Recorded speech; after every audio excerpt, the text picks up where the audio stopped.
Ukraine's military used long-range U.S.-supplied missiles to strike Russia's Bryansk region, according to officials in Moscow and multiple U.S. media outlets.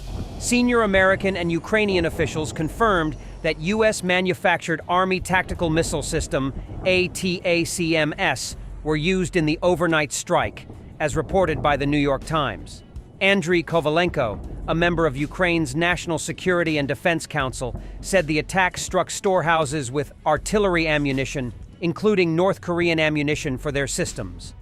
And the Russian Defense Ministry claimed that Ukraine launched US-made Atacms missiles against Russia's Bryansk Oblast, according to the state news agency TASS. This coincides with several Ukrainian media outlets reporting that, according to undisclosed military sources, Ukraine successfully struck a Russian military facility in Karachev, Bryansk Oblast. Ukrainian officials previously reported an attack with unspecified weaponry against a Russian arsenal in Karachev overnight on November 19th, which reportedly stored artillery ammunition, including North Korean munitions, KA-B-guided bombs, anti-aircraft missiles, and rocket launcher ammunition. 12 secondary explosions could be heard at around 2:30 a.m., the General Staff of Ukraine's armed forces reported. Karachev residents reported explosions and detonations, including an alleged attack on a military base, as shared in local chats and reported by Russian media outlet Astra. The town lies more than 100 kilometers, 60 miles, from the Ukrainian border. Atacms missiles have a maximum range of 300 kilometers, 190 miles. In turn, the Russian Defense Ministry claimed that its forces shot down 5 and damaged 1 Atacms missile. Missile fragments fell on a military facility in Bryansk Oblast and started a fire but inflicted no casualties or damage, the ministry claimed.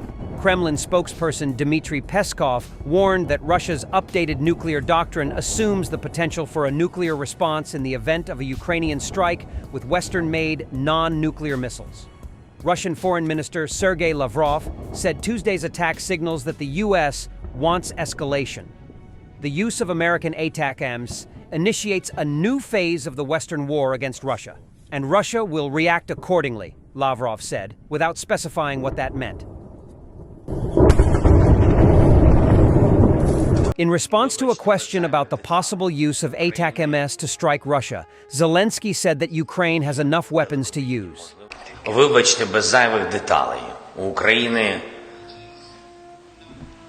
є далекобійні можливості, у України є далекобійні дрони свого власного виробництва. У нас тепер є довгий Нептун, і не один.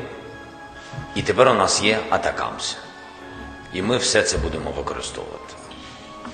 Ukraine on November 19th marked 1,000 days of full-scale war with Russia. Russian forces launched a full-scale invasion of Ukraine on February 24, 2022, extending their aggression beyond the occupied Donbass region in an attempt to bring the entire country under Moscow's control. For 1,000 days, the armed forces of Ukraine have been confronting the enemy on the front line, which stretches over 1,000 kilometers, Commander-in-Chief Oleksandr Syrsky said. In the frozen trenches of Donetsk Oblast and in the burning steppes of Kherson Oblast under shells, hail, and anti-aircraft guns, we are fighting for the right to life, for us and our children. The milestone comes as Ukraine braces for a difficult and uncertain winter. Russia, on November 17th, launched one of its largest aerial attacks yet against Ukraine's energy grid, leaving civilians dead and injured across multiple regions. The future of U.S. military aid to Ukraine is also in question as President-elect Donald Trump prepares to take office in January. Meanwhile, thousands of Russian and North Korean forces have amassed in Russia's Kursk Oblast, preparing to launch a counteroffensive against Ukrainian troops. The escalating situation in Kursk reportedly prompted U.S. President Joe Biden to grant Ukraine permission to use American long-range weapons on Russian territory. Every dark night, even if there are 1,000 of them, always ends with dawn, Syrsky said. During the day from November 18th to 19th, the Russian army lost another 1,610 soldiers. In total, Since the beginning of the full-scale invasion, Russian military losses amount to over 724,000 people. The General Staff of the Armed Forces of Ukraine reports. As of the evening of November 18th, approximately 135 combat clashes were recorded on the front line. The Russian forces primarily focused their efforts in the Pokrovsk and Kurakov directions. According to the Institute for the Study of War, the Russian army has advanced in several directions in the Kharkiv and Donetsk regions. Niall Ferguson, a historian, delivered a speech at the conference of the Center for Independent Studies in Australia. China, Russia, Iran, and North Korea are all now openly cooperating to support Russia's war effort in Ukraine, supplying Putin's army with a plethora of weapons from drones to missiles to shells, and now even North Korean soldiers. This is the key point. The new realism's most striking feature has been this recognition that the United States faces a new axis that unites Russia with China, Iran, and North Korea. Now, because it's been so overused, the parallel with the 1930s has lost much of its power. When George W. Bush referred in 2002 to Iran, Iraq, and North Korea as an axis of evil, he misled Americans, because no such thing existed. But today, and this is what Mearsheimer seems unable to see, we confront a genuine axis that can be and should be compared with the one formed by Germany, Italy, and Japan before and in the early stages of the Second World War.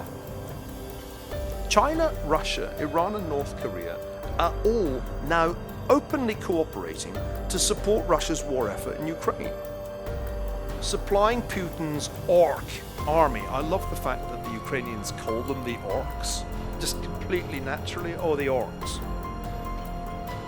with a plethora of weapons from drones to missiles to shells, and now even North Korean soldiers. An action dedicated to the 1,000th day of the full-scale invasion and the Ukrainian struggle for independence continues near the monument.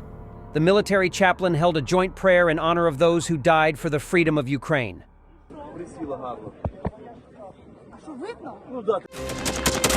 Thanks for watching, and don't forget to subscribe.